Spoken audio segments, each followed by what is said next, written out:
جی بالکل، P T I north west you کے Manchester کے زیر اہتمام ایک اجلاس جو مانچسٹر کے مقامی ریسٹورنٹ میں منعقد کیا گیا، جس میں پاکستان کی موجودہ صورتحال پر روشنی ڈالی گئی۔ آپ کو لے کر چلتے ہیں بکیار پور کی طرف۔ Farooq Ahmed Cheema, FCN news, UK، Manchester.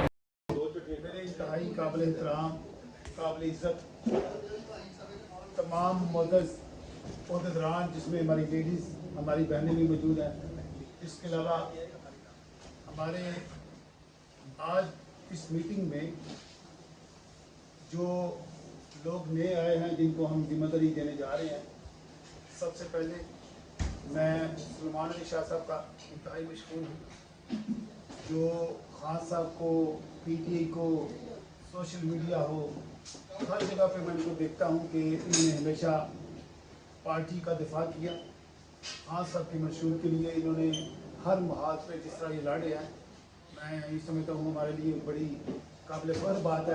ہم پی ٹی نارتھ ویسٹ کا سلمان علی شاہ صاحب کو حصہ بنائے جا رہے ہیں، یہ پارٹ آف نارتھ ویسٹ، ان کو ہم بڑی جلدی ان کو اہم ذمہ داری دینے جا رہے ہیں تاکہ پارٹی کے اندر رہ کر ذمہ داری لے کر پارٹی کے لیے آفیشلی طور پر یہ کام کر سکیں۔ اور اسی طرح انتہائی میرے لیے قابل احترام میرے دوست جنید بٹی صاحب، جو کسی تعارف کے محتاج نہیں اور امیگریشن سسٹر بھی ہیں، اور ان کا بہت بڑا نام ہے اور چیتا مل کا ان کا آفس ہے۔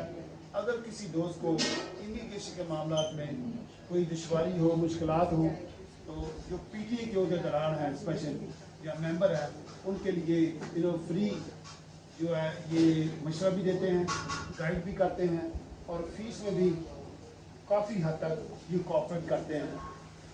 اور اسی طرح صفدر بلوچ صاحب، جو میرے لیے انتہائی قابل احترام ہے، اور مانچسٹر کی یہ وہ شخصیت ہیں کہ سوشل ہو، سماجی ہو، میڈیا ہو، کوئی بھی چیز ہو، مذہبی ہو، ہر جگہ پہ یہ بڑھ کر حصہ لیتے ہیں۔ آج میرے لیے انتہائی خوشی کی بات ہے، ہم صفدر بلوچ صاحب آپ کو بغیر پوچھے ہم اناؤنس کر رہے ہیں کہ ہم آپ کو بھی انشاءاللہ تعالیٰ نارتھ ویسٹ ٹیم کا ہی آپ کو حصہ بنائیں گے۔ اور اس کے علاوہ میرے راجہ عاشق حسین صاحب، جن کو ہم نے لاسٹ 2 ویک پہلے اپوائنٹ کیا، اور ایک اور شخصیت جو بڑی مشہور و معروف مانچسٹر کی شخصیت ہیں، اسپیشلی لانگ سائڈ میں، جن کا نام فاروق چیمہ صاحب ہے، اور وہ اس وقت آپ کو پتہ ہے میڈیا کے آدمی ہیں۔ ہم نے ان کو ہماچل سٹی کی جو ٹیم ہے، انہوں نے ڈیسائڈ کیا کہ ان کو انفارمیشن سیکٹری ان کو مانچسٹر بنانے ہیں، تاکہ یہ آلریڈی میڈیا کے آدمی ہیں، تو اس حساب سے ہم ان کو ان کا ڈپارٹمنٹ بھی ان کو دے دیں۔ تو ان کے لیے فاروق چیمہ صاحب کے لیے بالکل اور اس کے بعد معزز ہمارے بھائی انتہائی سینئر، اور 5 سال سے آئی کے lower who, P D A ہو، کوئی بھی سلسلہ ہو، ہمیشہ انہوں نے بڑھ چڑھ کر لیڈ کیا۔ اور ہمارے سینئر ممبر محمد زبیر صاحب، ان کو بھی اب انشاءاللہ ویری سون ذمہ داری دے رہے ہیں، کوآرڈینیٹر بنا رہے ہیں پی ڈی نارتھ ویسٹ، ان کے لیے اب جس مقصد کے لیے ہم نے میٹنگ بلائی، وہ مین مقصد یہ تھا کہ اس وقت پاکستان کے جو حالات ہیں، آپ کو پتہ ہے کہ کشمیر ایک حساس مسئلہ ہے، لیکن انتہائی افسوس کی بات ہے، میں میڈیا پر دیکھ رہا تھا کہ انڈیا کے چینلز میں بھی آپ ان کو جا کے چینلوں پہ جا کے دیکھیں، وہ کس طرح وہ جو واقعہ وزیر اعظم کشمیر کے ساتھ، سردار تنویر کے ساتھ جس طرح خطر انگیز سلوک کیا گیا ایز اے پرائم منسٹر، میں یہ سمجھتا ہوں کشمیری آزاد کشمیر کے بسنے والے لوگوں کی یہ توہین تھی، اور ہم اس کو ان کی پرزور مذمت کرتے ہیں۔ اور میڈیا کے اوپر انڈیا کے میڈیا نے جس طرح ادھم چایا ہوا ہے، یہ انتہائی شرمناک ہے۔ اس وقت جو ملک کا امپورٹنٹ پرائم منسٹر ہے، آپ کو پتا ہے کہ ان کا ہمیشہ یہ جب بھی آتے ہیں ان کے ذاتی معاملات کو زیادہ ترجیح دیتے ہیں، اور لیکن یہ کشمیر کے حساس معاملے کے اوپر بھی ان کو کوئی شرم نہیں آئی کہ بات کرتے ہوئے ایک الیکٹڈ پرائم منسٹر ہے، اور آپ نے آزاد کشمیر میں الیکٹڈ لوگوں کی، آزاد کشمیر میں بسنے والے لوگوں کی توہین کی، اور اس وقت انڈیا کا میڈیا کھل کر پوری دنیا میں بتا رہا ہے کہ آزاد کشمیر کے پرائم منسٹر کے ساتھ کیا سلوک ہوا، بلکہ وہ یہ کہہ رہا ہے، ایک اینکر تھا وہ یہ کہہ رہا تھا کہ بھوپا کشمیر کے بسنے والے لوگوں، کشمیر میں بسنے والے لوگوں، یہ دیکھو آپ کو جو آزاد کشمیر کے لوگ ہیں جو پاکستان کے ساتھ ہیں، تو پاکستان کا پرائم منسٹر ان کو دل سے قبول نہیں کر رہا، تو آپ لوگ مر رہے ہو کس چیز کے لیے؟ یہ لوگ آپ کو ایکسپٹ کرتے ہیں، یہ غلام بنا کر، دوسرے درجے کا شہری بنا کر یہ آپ کو رکھیں گے۔ اس طرح کی جو باتیں ہیں، میرا خیال ہے کہ یہ موقع ملک کے پرائم منسٹر ہے اس نے دیا، جس کی وجہ سے ہم شرمندہ ہیں اور ہم اس کو کنڈیم کرتے ہیں۔ اس طرح کے جو واقعات ہیں نہیں ہونے چاہیے۔ اور اس کے علاوہ ہمارے آپ کو پتہ ہے کہ اس وقت پاکستان کے حالات، اکانومی ہو، اس کے علاوہ ٹیکسٹائل ہو، بزنس کمیٹی ہو، عام مزدور ہو، طالب علم ہو، کوئی بھی شعبہ ہو پاکستان کا، وہ انتہائی بدحال ہے۔ لیکن افسوس کا مقام ہے کہ پاکستان کے جو اعلیٰ ادارے ہیں وہ خاموش تماشائی بنے بیٹھے ہوئے ہیں۔ اور سب سے پہلے آج میں یہ سمجھتا ہوں کہ ارشد شریف کا جس طرح قتل ہوا، ارشد شریف کا جس طرح قتل ہوا، اور میں یہ سمجھتا ہوں کہ 2 ماہ سے مسلسل وہ جو چیزیں تھیں، جو ان کی والدہ، ان کی بیوی، ان کے بچے، ایک عام سیولین لوگ جس طرح انصاف مانگ رہے تھے سپریم کورٹ سے، آج ایک دن پہلے سپریم کورٹ نے ایک بڑا اچھا سوبر ایکشن لیا۔ ہم یہ سمجھتے ہیں کہ اس طرح کا جو بےہمانہ قتل ہوا، جو انصاف کے لیے بول رہا تھا، حق کے لیے لڑ رہا تھا، اس کے ساتھ جس طرح زیادتی کی گئی، حق کوئی بھی ادارہ ہو، حق کوئی بھی پاور شخص ہو، میں یہ سمجھتا ہوں ہر آدمی کا برابر رائٹ ہے۔ میں یہ سمجھتا ہوں کہ جن لوگوں کو ان کی ماں نے یہ نام دیا سپریم کورٹ کو، ان کے اوپر ایف آئی آر درج ہونی چاہیے، ان کے خلاف مقدمات بننے چاہیے، اور جن لوگوں نے یہ کام کیا ان کو قرار رکھ کے سزا ملنی چاہیے، تاکہ پاکستان میں انصاف کا بول بالا ہو۔ پاکستان آلریڈی انصاف کے لحاظ سے 126 126 ملکوں کے اوپر پہنچ گیا ہے۔ یہ بھی میں یہ سمجھتا ہوں انتہائی شرم کی بات ہے۔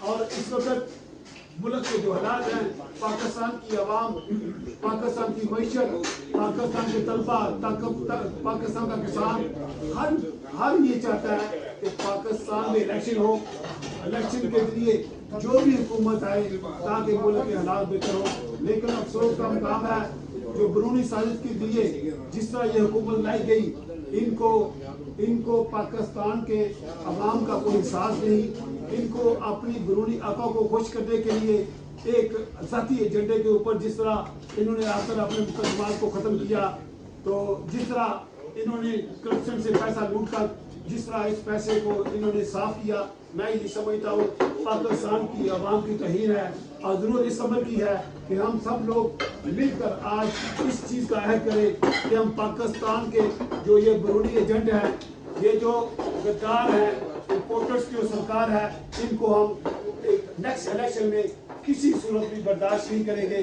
اور ہم یہ چاہتے ہیں کہ یہ پاکستان قائد اعظم کا پاکستان ہو، یہ جو پاکستان علامہ اقبال کا پاکستان ہو، یہ پاکستان ہو جو عمران کا پاکستان ہو، کہ جس میں انصاف ہو، جس میں محنت ہو۔ تو ہم یہ چاہتے ہیں۔ تو آپ تمام دوستوں کا جو اس وقت اجلاس میں تشریف لائے، سب کا ایک دفعہ انتہائی مشکور ہوں۔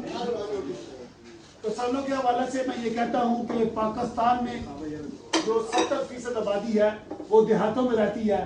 آپ سب کو پتہ ہے کہ پاکستان کی معیشت وہ زرعی طور پر، ہمارا ملک بھی زرعی ہے اور زراعت کے حوالے سے ہم خود کفیل ہیں، لیکن انتہائی افسوس کا مقام ہے کہ جو 70% آبادی ہے ملک کی اس کو اگنور کیا گیا.